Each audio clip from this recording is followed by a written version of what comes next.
I'm at a point where I'm going to track your IP address and I'm going to find you myself. I'm telling you, I know how to hack. I know definitely how to hack an Instagram. So if you don't want me coming at your door, you best as well be off on your way, because I'm gonna come and find you. I'm gonna track your IP address, and I'm gonna go find out where you live. It's not that hard to do. I've done it before. Throughout the years of Dead by Daylight, it seems that they've always managed to find a way to revitalize themselves through the sole purpose of there not being a single other game that can gather the hype that they did. Games like Hide or Die that took the formula and made it fun, consistently scary, and more arcade-like, completely died because Dead by Daylight players took one look and decided they would just go back to what was familiar. But with Chapter 17, Dead by Daylight is either feigning its own demise or just genuinely running out of ideas. I've said before how bad Dead by Daylight is with advertising. It's like they're intentionally steering hype away at this point, but this one just seems to bring it to a whole new level. I don't even really play this game anymore, but this chapter is just so fascinating in the sense that there isn't even a proper teaser for anything, except for the chapter reveal trailer, which, just so we're all on the same page, let's take a look at this. Okay, are we recording? Is my audio picked up? Okay, sick. Let's go! Tease something. Can't be worse than the last one. Okay. What do you got for me?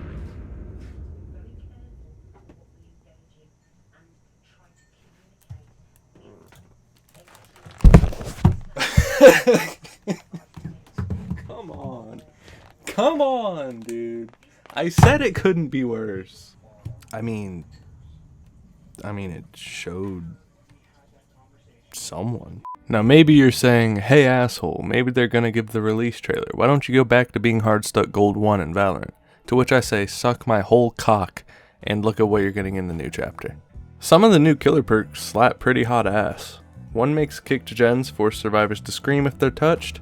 The other is a hex perk that makes it so if you hit a survivor, pallets don't work around them for a full minute. And the last is a hex that shows survivors that are close to totems, and makes other hex totems transfer to free totems if they're broken. Not horrible, not amazing, just some genuinely decent perks that can maybe serve as alternatives depending on how you're feeling. But the killer's ability is what really made me think, holy shit, this sucks. The blade is just an alternate version of Legion. It's not much worse, it's certainly not much better, it's just what the Legion could have been. You use a token to rush, running into walls lets you do a chain rush like you're the little cube in Pong, and after you slam you can do a lethal rush, which lets you attack during the rush. This just seems lazy. The first thing that comes to my mind is lazy. Now maybe you're saying, hey asshole, why don't you try to make a more balanced and fun killer in today's meta of Dead by Daylight, huh? To which I say, no. I don't want to. That honestly sounds like a waste of my time. I can assure you that there are other better fan-made killers and even better fan-made chapters than this one. There's a whole ass ton of fan-made chapters, fan-made killers, fan-made survivors. I really recommend checking some of them out. They're all pretty cool. As if anyone gives a shit about the new survivor, let's take a look at his perks. One makes it so you can see generators until one gets completed, in which you can't see them for another 16 seconds. Another makes it so healing and unhooking speeds are faster if you're injured, hooked, or dying.